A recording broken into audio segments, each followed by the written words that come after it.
Cinema అనేది నాకు తెలిసి ఒక బాధ్యత అమ్మ. బేసిక్‌గా సినిమా అనేది డబ్బుల కంటే బాధ్యత అని నమ్ముతాను నేను. బేసిక్‌గా అంటే అది చేసినప్పుడు చాలామంది చిన్నపిల్లలు చూస్తారు, పెద్దోళ్ళు చూస్తారు, కష్టాల్లో ఉన్నోళ్ళు చూస్తారు. ఇప్పుడు అది చూసినప్పుడు వాళ్ళకి మనం దాన్ని పాడే అంశాలు చూపించకూడదని నా నమ్మకం. సినిమాలు చూసి ఇప్పుడు బుడ్డోళ్ళు ఊర్లలో చైన్లు పట్టుకుంటారు, గల్లలు కత్తులు పట్టుకుంటారు. ఇప్పుడు హీరో మన చదువులు మానేసి నేను కూడా ఎందుకు చదవాలి వాడు చేయలేదా అనుకుంటారు. ఇట్లాంటివన్నీ నేర్చుకుంటారు సినిమాల ద్వారా. సో నేను ఆ ఎఫెక్ట్ సినిమా ఉంటుందని నేను కొంచెం ఇందులో అరే జాగ్రత్తగా మంచి చూపిస్తే వాళ్ళు మంచిగా తయారవుతారని కొంచెం చెడుకు దూరంగా కొంచెం అని ప్రయత్నిస్తారు. అమ్మాయిల విషయం కానీ స్టూడెంట్స్ కానీ ఏదన్నా. సో అట్లనే తీస్తా వచ్చిన. సో నాకేం ఇట్లా తీస్తే అని అట్లా తీస్తూ డబ్బులు సంపాదించవచ్చు అని నాకు డబ్బులు చేసినాయి ఆ సినిమాలు. సో అదొక అట్లా వద్దాను. ఎందుకంటే నువ్వు చెప్పిన నిజమే సారు. ఇట్లా సినిమా చూసి ఒక మూడొకరికి ఏం చేసిండంటే పెళ్ళాంని చంపి కుక్కర్లు ఉడకబెట్టిన కథ కూడా ఉంది. ఎట్లా చేసినవారు అన్న అంటే సినిమాలు చూసినా సినిమా ఇన్ఫ్లుయెన్స్ అన్నాను గసంటి ఉంటాయి. మంచి సినిమాలు చేసి మా పబ్లిక్ని అందరినీ ఒకరినొకడుగా అనుకోకుండా చూసేటటువంటి బాధ్యత కూడా సినిమా డైరెక్టర్లది మొదలు. ఎందుకంటే ఇప్పుడు వెనకటికి అంటే బాగతులు ఆడుదురు సార్ మా ఊర్లలో వచ్చి మీ ఊర్లో ఉంటుండేనా ఇట్లా ఈ ఊరికి రాత్రిపూట వచ్చి బాగతం ఆడితే రాత్రి కూర్చుంటే పొద్దుగల దాకా కథంతా నడుస్తుంది. రాముని కథ, కృష్ణుని కథ, భీముని కథ అనుకుంటా. ఇప్పుడు రాముడు లేడు, భీముడు లేడు, పూర్లకి మొత్తం అంత సినిమాలేనా పోనేనా? అవునా కాదా సార్? ఇక ఇసుంటి ఏదన్నా నేర్చుకుందాం, చదువుకుందాము, మంచిగా చూద్దాం అంటేనేమో 30 పనికిమాలిన సినిమాలు వస్తాయి, ఒక 3 మంచి సినిమాలు ఉంటాయి. ఈ మీ సినిమాలు మంచిగా ఉంటాయి కాబట్టి మీరంటే చాలా మందికి చాలా గౌరవం ఎక్కువ.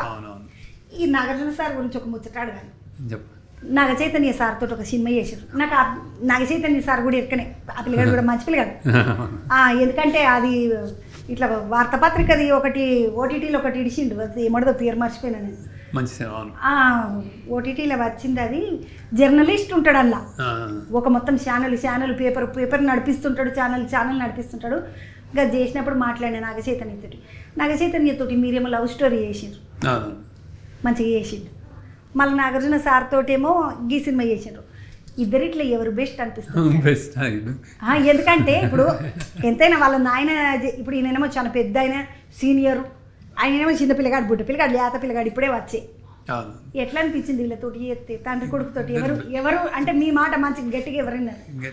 ఇద్దరు విన్నారు. ఆయన ఈయనకి నేను చెప్పకుండానే విన్నాడు. ఎందుకంటే నాగార్జునకి మనం చెప్పలేము, ఆయనకు తెలుసు, ఆయన ఎక్స్పీరియన్స్ ఉంది.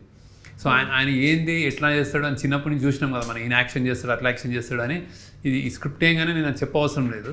నాగ చైతన్యకి మేము కొన్ని అని నువ్వు ఇట్లా చేసినావు, ఇట్లా చేయని చెప్పినాం. సో ఇద్దరు విన్నారు.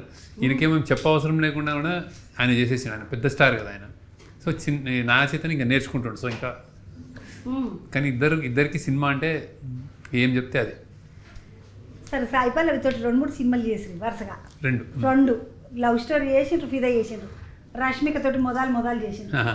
ఎట్లుంటుంది ఈ పిల్లలతోటి పని చేస్తుంటే?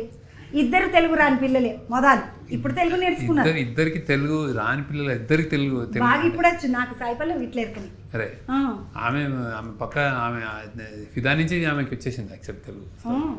సో ఇద్దరు గొప్ప యాక్టర్స్. అంటే వచ్చినప్పుడు ఇంకా అసలు ఏం సినిమాకే ప్రాణం ఇస్తారు. అంటే అసలు ఎంత కష్టం. ఆమె ఈ రష్మికకి డేట్లు ఏం లేవు, మొత్తం ఇండియా అంతా అన్ని సినిమాలు చేస్తుంది. ఆమె వస్తుంది, చేసేస్తుంది, మళ్ళీ రాత్రి వెళ్ళిపోతుంది, మళ్ళీ చేస్తుంది, మళ్ళీ వస్తుంది, అట్లా అనమాట. చాలా కష్టపడింది పాపం. భోజనం గీజనం ఏమైనా తింటారా? చాలా అది వాళ్ళందరూ యాక్టర్ల కష్టాలు ఉంటాయి. తింటారు సార్. ఇప్పుడు వాళ్ళంటే కష్టాలు ఉంటాయి, లైట్గా తింటారు, స్టైల్గా వాళ్ళది ఏదో మెయింటెనెన్స్ ఉంటుంది. మీరేం మెయింటైన్ చేస్తారు? మీరు అప్పటి నుండి ఇప్పటిదాకా ఒకటే లెక్కున్నారు. మీరు తింటారా? నేను కొంచెం ఎక్కువ తిన్నాను, అప్పుడప్పుడు తక్కువ. మురుకులు బాగున్నాయి, తింటాను. మురుకులు తినమని కాదు కానీ